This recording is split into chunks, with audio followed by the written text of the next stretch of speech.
നമസ്കാരം പ്രിയമുള്ളവരെ, കഴിഞ്ഞ ഏതാനും ദിവസമായി കേരളത്തിലെ ചർച്ച ഈസ് ഓഫ് ഡൂയിങ് ബിസിനസിൽ കേരളത്തിന് ഒന്നാം റാങ്ക് ലഭിച്ചു എന്ന സംസ്ഥാന സർക്കാരിന്റെയും പ്രത്യേകിച്ച് വ്യവസായ മന്ത്രിയുടെയും അവകാശവാദവും അതിന്റെ പൊള്ളത്തരങ്ങൾ തുറന്നു കാണിക്കാനുള്ള പ്രതിപക്ഷത്തിന്റെ ശ്രമവുമാണ്. ഒന്നാമത്തെ കാര്യം, ഇപ്പോൾ ഈസ് ഓഫ് ഡൂയിങ് ബിസിനസ് അല്ല, ബാർപ്പ് എന്ന് പറയുന്ന ഒരു പുതിയ സിസ്റ്റമാണ് എന്ന് എല്ലാവർക്കും അറിയാം. അതിൽ കേന്ദ്ര സർക്കാർ റാങ്കിംഗ് എന്ന സമ്പ്രദായം ഏർപ്പെടുത്തിയിട്ടില്ല.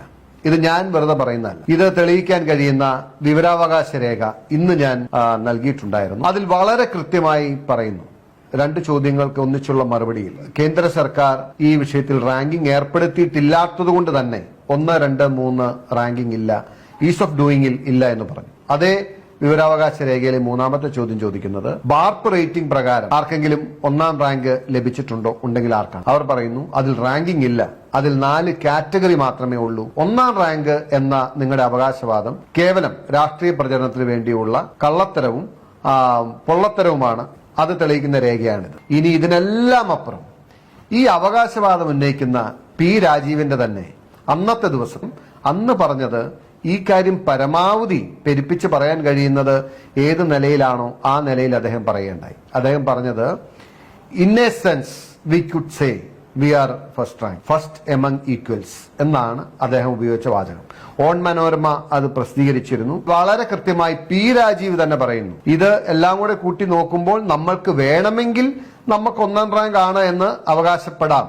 അപ്പൊ ആരാണ് കേരളത്തിന് 1ാം റാങ്ക് കൽപ്പിച്ച് നൽകിയത്? 1ാം റാങ്ക് കൽപ്പിച്ച് നൽകിയത് പി രാജീവ് എന്ന വ്യവസായ മന്ത്രി തന്നെയാണ്. തന്റെ സ്വന്തം റാങ്ക് താൻ തന്നെ തീരുമാനിച്ചു. ഇനി ഇതിന്റെ പ്രോസസ് എന്തായിരുന്നു എന്ന് നമുക്കൊന്ന് പരിശോധിക്കാം. ഇത് പ്രധാനമായിട്ടും ബിസിനസ് സെൻട്രിക് റിഫോംസ്, അതായത് വ്യവസായികമായിട്ടുള്ള അല്ലെങ്കിൽ വ്യാപാര സംബന്ധമായിട്ടുള്ള മേഖലയിൽ കൊണ്ടുവരുന്ന പരിഷ്കാരങ്ങൾ, സിറ്റിസൺ സെൻട്രിക് റിഫോംസ്, പൗരന്റെ സാധാരണ ജീവിതവുമായി ബന്ധപ്പെടുത്തി കൊണ്ടുവരുന്ന പരിഷ്കാരങ്ങൾ. ഇദ്ദേഹം ആവർത്തിച്ച് പറയുന്നത് നിങ്ങളൊക്കെ ശ്രദ്ധിച്ചിട്ടുണ്ടാവും. കേരളത്തിന് 9 പോയിന്റുകളിൽ 1ാം സ്ഥാനത്ത് അല്ലെങ്കിൽ ടോപ്പ് അച്ചീവർ പദവി കിട്ടുകയുണ്ടായി എന്നുള്ളത് നമ്മൾ പരിശോധിക്കുമ്പോൾ 10 സിറ്റിസൺ സെൻട്രിക് റിഫോംസ് 7 എണ്ണത്തിലും കേരളം മുന്നിൽ വന്നു. നമുക്കറിയാവുന്നതുപോലെ കാലങ്ങളായി കേരളം ഈ രാജ്യത്തെ എല്ലാ സംസ്ഥാനങ്ങളെ അപേക്ഷിച്ച് അതുപോലുള്ള കാര്യങ്ങളിൽ മുമ്പിലാണ്. ഉദാഹരണത്തിന് നമ്മുടെ പഞ്ചായത്തുകളിൽ നിന്നും സർട്ടിഫിക്കറ്റ് കിട്ടുന്നതിനുള്ള വേഗത, അതല്ലെങ്കിൽ ഒരു സാധാരണ കണക്ഷൻ കിട്ടുന്നതിനുള്ളത്, എംപ്ലോയ്മെന്റ് എക്സ്ചേഞ്ചിന്റെ രജിസ്ട്രേഷൻ നമ്പർ.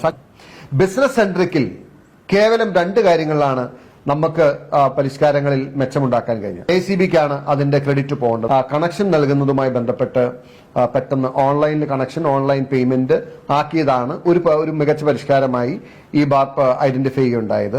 2ാമത്തെ പരിഷ്കാരം പ്രൊഫഷണൽ ടാക്സ്, നമ്മുടെ പഞ്ചായത്തുകൾ അല്ലെങ്കിൽ ലോക്കൽ ബോഡീസ്, അതുപോലെ തന്നെ GST, അതിന് പ്രൊഫഷണൽ ടാക്സ് ഏർപ്പെടുത്തുന്ന സംസ്ഥാനങ്ങളുടെ ആ ഒരു കാറ്റഗറിയിൽ കേരളം മുമ്പ്. ഇങ്ങനെ കേവലം 2 ബിസിനസ് സെൻട്രിക് റിഫോംസിൽ മാത്രമാണ് കേരളം മുമ്പിൽ വന്നത്. അതേസമയം ഈ ബിസിനസ് സെൻട്രിക് റിഫോംസിൽ 5 സ്ഥാനങ്ങൾ മുന്നിൽ കിട്ടിയതാണ് ആന്ധ്രാപ്രദേശ്. യാഥാർത്ഥ്യമാണ് ജനങ്ങളോട് പറയേണ്ടത്. യാഥാർത്ഥ്യം, സത്യസന്ധമായിരിക്കണം. നമുക്ക് ഇന്ന മേഖലയിൽ നേട്ടങ്ങൾ ഉണ്ടാക്കാൻ കഴിഞ്ഞു, പക്ഷെ ഇനിയും ധാരാളം നമ്മൾ ഈ മേഖലയിൽ മെച്ചപ്പെടേണ്ടതുണ്ട്. അതാണ് UDF പറയുന്നത്. നമുക്കറിയാം, സ്കൂളിൽ പഠിക്കുമ്പോൾ നമുക്ക് പാഠപുസ്തകങ്ങൾ ഇംഗ്ലീഷ് ഉണ്ട്, മലയാളം ഉണ്ട്, ഹിന്ദി ഉണ്ട്, മാത്സ് ഉണ്ട്, സയൻസ് ഉണ്ട്, ബോട്ടണി ഉണ്ട്, ബയോളജി, ഇങ്ങനെ 100 സബ്ജക്ട്സ് ഒന്ന് കൂട്ടിക്കോളും. അപ്പോൾ അതുപോലെ തന്നെ മറ്റ് മത്സരങ്ങളും സ്കൂളുകളിലുണ്ട്. അവിടെ കുട്ടികൾക്കാണെങ്കിൽ മിഠായി പറക്കലുണ്ട്, കസേരകളിയുണ്ട്, തവളച്ചാട്ടമുണ്ട്, അങ്ങനെ 100 മത്സരങ്ങളുണ്ട്. ഒരു ക്ലാസ്സിൽ 10 26 കുട്ടികൾ അല്ലെങ്കിൽ 30 കുട്ടികൾ എന്ന് ഊഹിക്കുക. അതിൽ ഒരു കുട്ടിക്ക് ഈ കസേര കളിക്കും അല്ലെങ്കിൽ മിഠായി പറക്കലിനും അതുപോലെ തവളച്ചാട്ടത്തിനും തുടങ്ങി അതുപോലുള്ള മത്സരങ്ങളിൽ 7 ഇനങ്ങളിൽ 1ാം സ്ഥാനം കിട്ടി. ആ കുട്ടിക്ക് ഇംഗ്ലീഷിനും മലയാളത്തിനും മികച്ച മാർക്ക്, ഏറ്റവും കൂടുതൽ മാർക്ക് കിട്ടി. അതേസമയം ആ ക്ലാസ്സിൽ പഠിക്കുന്ന ഒരു കുട്ടിക്ക് 5 വിഷയങ്ങളിൽ ടോപ്പ് വന്ന മറ്റൊരു കുട്ടിയുണ്ട്. 7 സമ്മാനം ഈ തവളയാട്ടത്തിനും ഇതിനും അല്ലെങ്കിൽ മിഠായി പറക്കലിനും ഒക്കെ കിട്ടിയ കുട്ടി ഈ 2ഉം ചേർത്തിട്ട് പറയാണ്, 9 1ാം സമ്മാനം കിട്ടി, ഞാനാണ് ഈ ക്ലാസ്സിലെ 1ാമൻ എന്ന് പറയുന്നത് പോലെയാണ് ബഹുമാനായ നമ്മുടെ വ്യവസായ മന്ത്രി പറയുന്നത്. വ്യവസായ സൗഹൃദ അന്തരീക്ഷം സൃഷ്ടിക്കുന്നതിൽ കേരളമാണ് 1ാമത്. To be honest, to be sincere, വ്യവസായ അനുകൂല അന്തരീക്ഷം ഉണ്ടാകണമെന്നുണ്ടെങ്കിൽ ബിസിനസ് സെൻട്രിക് ആയിട്ടുള്ള റിഫോംസിൽ വലിയ മാറ്റം, വലിയ പരിഷ്കാരം, വലിയ മുന്നേറ്റം നമുക്ക് ഉണ്ടാക്കാൻ കഴിയും. അതിനു വേണ്ടിയിട്ടാണ് നമ്മൾ പരിശ്രമിക്കുന്നത്.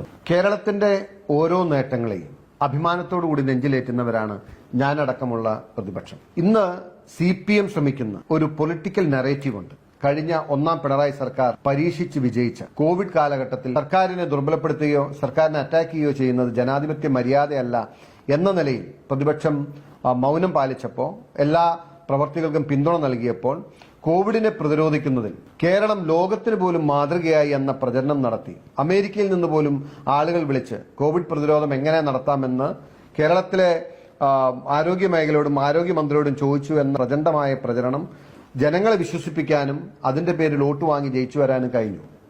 ഇവിടെയും അവർ പരിശ്രമിക്കുന്നത് ഇത് തന്നെയാണ്. ഈ തവണ കഥാപാത്രങ്ങളും കഥാതന്തുവും മാറിയെന്ന് മാത്രമേ ഉള്ളൂ. ഇത്തവണ വ്യവസായ വകുപ്പും പി രാജീവുമാണ് ഈ വേഷം ഇടാൻ ശ്രമിക്കുന്നത്. പക്ഷേ ഇത് തുറന്നു കാണിക്കുമ്പോൾ അതിനർത്ഥം ഞങ്ങൾ കേരളത്തെ ദുർബലപ്പെടുത്താനോ അല്ലെങ്കിൽ കേരളത്തിന്റെ നേട്ടങ്ങളെ ഇകഴ്ത്തി കാണിക്കാനോ ശ്രമിക്കുന്നു എന്നല്ല. ഒരു കേരളീയൻ, ഒരു മലയാളി എന്ന നിലയിൽ അഭിമാനത്തോടുകൂടി ഇന്നും ഈ രാജ്യത്തെ ഏറ്റവും മികച്ച സംസ്ഥാനങ്ങളിലൊന്ന് കേരളമാണ് എന്ന് ഞങ്ങൾക്ക് പറയാൻ കഴിയും. അതിൽ നമ്മുടെ എല്ലാ നേതാക്കന്മാരുടെയും, മുൻകാലത്ത് കേരളം ഭരിച്ച മുൻ മുഖ്യമന്ത്രിമാരുടെയും മുൻ സംസ്ഥാന സർക്കാരുകളുടെയും മുൻ മന്ത്രിമാരുടെയും എല്ലാവരുടെയും കോൺട്രിബ്യൂഷൻ, അത് ആരുടെയെങ്കിലും ആണ്, ഞാൻ വന്നതിന് ശേഷമാണ്, എന്റെ നേട്ടമാണ് എന്ന നിലയിൽ പ്രചരിപ്പിക്കാൻ ശ്രമിക്കുന്നത് അല്പത്തരമാണ് എന്ന് വേദനയോടുകൂടി പറയേണ്ടി വരും.